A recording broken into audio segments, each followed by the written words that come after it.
My fellow Americans, tonight I want to speak to you about what the United States will do with our friends and allies to degrade and ultimately destroy the terrorist group known as ISIL.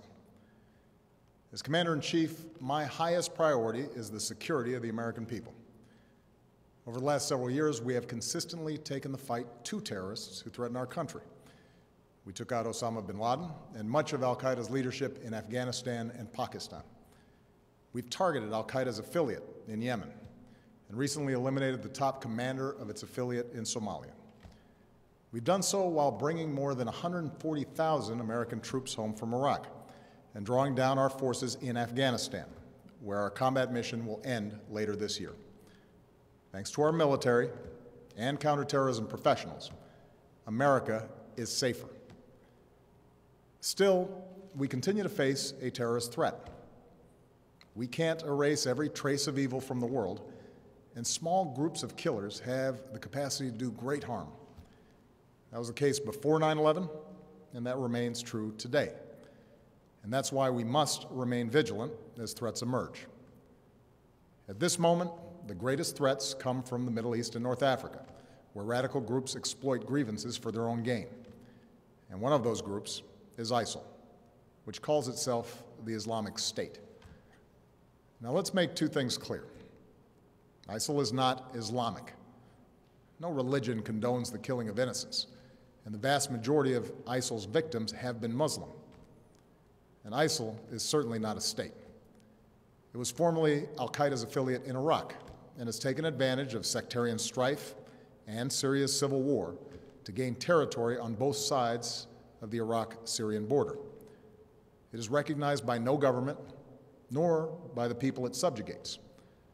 ISIL is a terrorist organization, pure and simple, and it has no vision other than the slaughter of all who stand in its way. In a region that has known so much bloodshed, these terrorists are unique in their brutality. They execute captured prisoners. They kill children. They enslave, rape, and force women into marriage.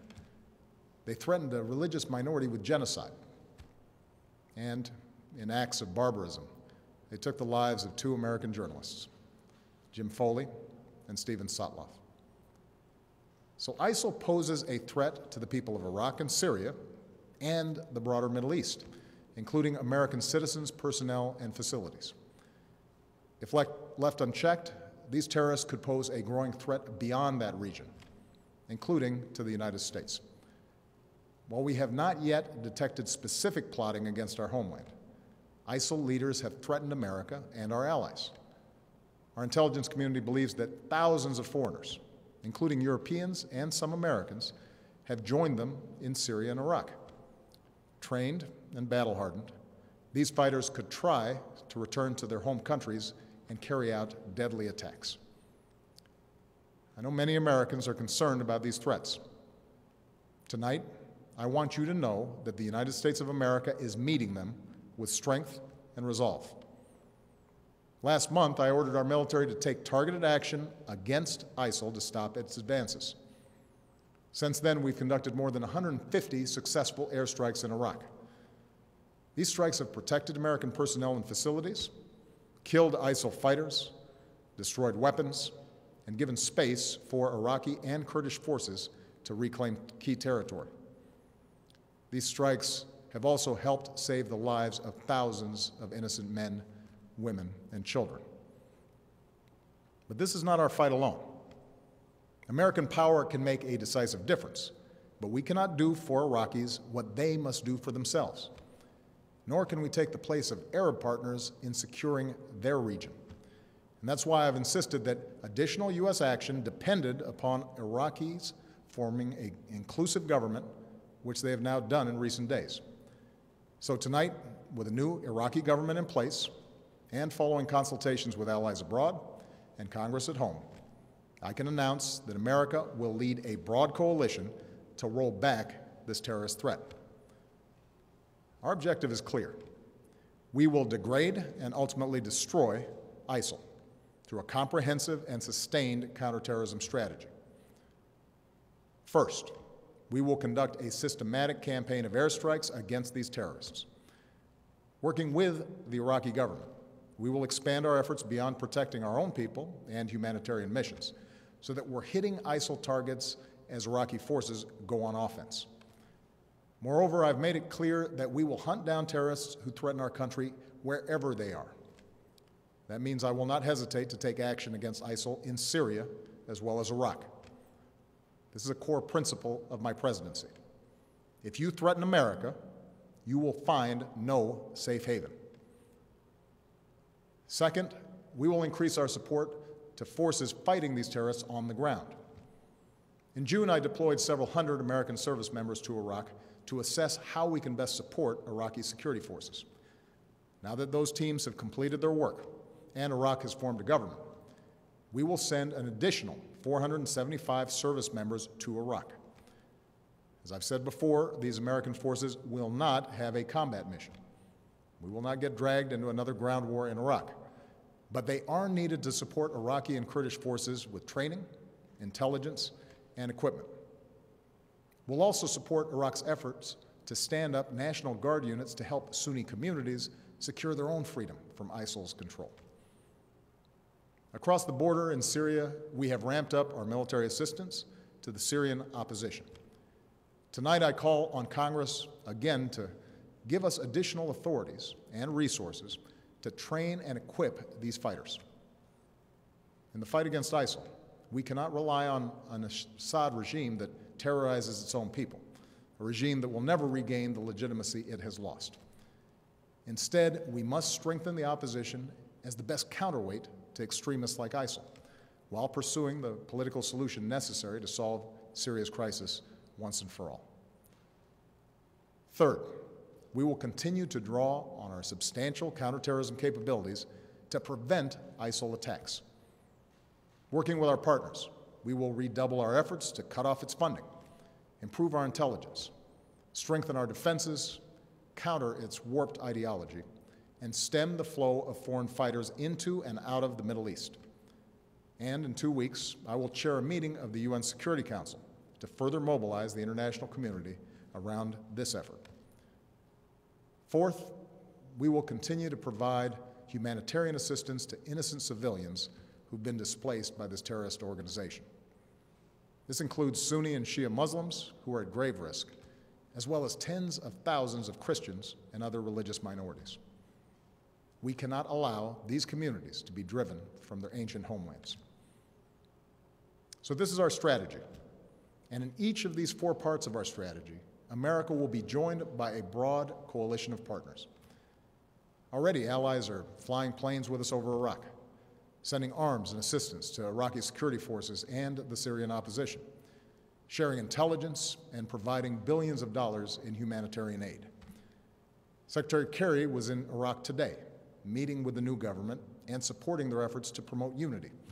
And in the coming days, he will travel across the Middle East and Europe to enlist more partners in this fight, especially Arab nations who can help mobilize Sunni communities in Iraq and Syria to drive these terrorists from their lands. This is American leadership at its best.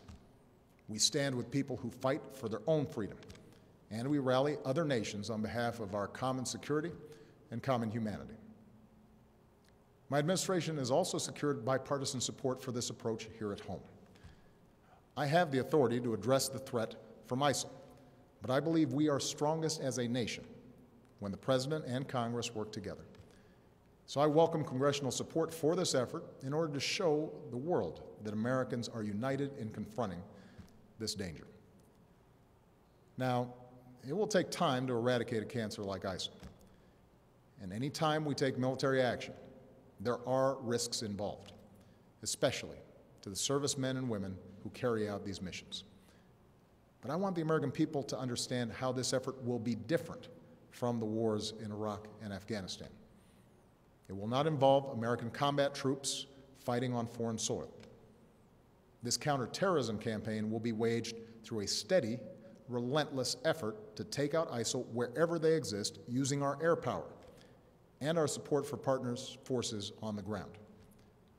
This strategy of taking out terrorists who threaten us while supporting partners on the front lines is one that we have successfully pursued in Yemen and Somalia for years, and it is consistent with the approach I outlined earlier this year, to use force against anyone who threatens America's core interests, but to mobilize partners wherever possible to address broader challenges to international order. My fellow Americans, we live in a time of great change. Tomorrow marks 13 years since our country was attacked. Next week marks 6 years since our economy suffered its worst setback since the Great Depression. Yet, despite these shocks, through the pain we felt and the grueling work required to bounce back, America is better positioned today to seize the future than any other nation on earth. Our technology companies and universities are unmatched. Our manufacturing and auto industries are thriving. Energy independence is closer than it's been in decades. For all the work that remains, our businesses are in the longest uninterrupted stretch of job creation in our history, despite all the divisions and discord within our democracy. I see the grit and determination and common goodness of the American people every single day, and that makes me more confident than ever about our country's future. A broad American leadership is the one constant in an uncertain world. It is America that has the capacity and the will to mobilize the world against terrorists. It is America that has rallied the world against Russian aggression and in support of the Ukrainian people's right to determine their own destiny. It is America, our scientists, our doctors, our know-how that can help contain and cure the outbreak of Ebola. It is America that helped remove and destroy Syria's declared chemical weapons so that they can't pose a threat to the Syrian people or the world again. And it is America that is helping Muslim communities around the world, not just in the fight against terrorism, but in the fight for opportunity and tolerance and a more hopeful future. America, our endless blessings bestow an enduring burden. But as Americans, we welcome our responsibility to lead. From Europe to Asia, from the far reaches of Africa to war-torn capitals of the Middle East, we stand for freedom, for justice, for dignity. These are values that have guided our nation since its founding. Tonight, I ask for your support in carrying that leadership forward. I do so as a commander-in-chief who could not be prouder of our men and women in uniform. Pilots who bravely fly in the face of danger above the Middle East, and service members who support our partners on the ground.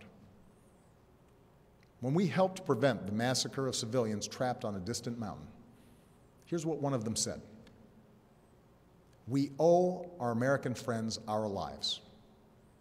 Our children will always remember that there was someone who felt our struggle and made a long journey to protect innocent people." That is the difference we make in the world. And our own safety, our own security, depends upon our willingness to do what it takes to defend this nation and uphold the values that we stand for. Timeless ideals that will endure long after those who offer only hate and destruction have been vanquished from the earth. May God bless our troops, and may God bless the United States of America.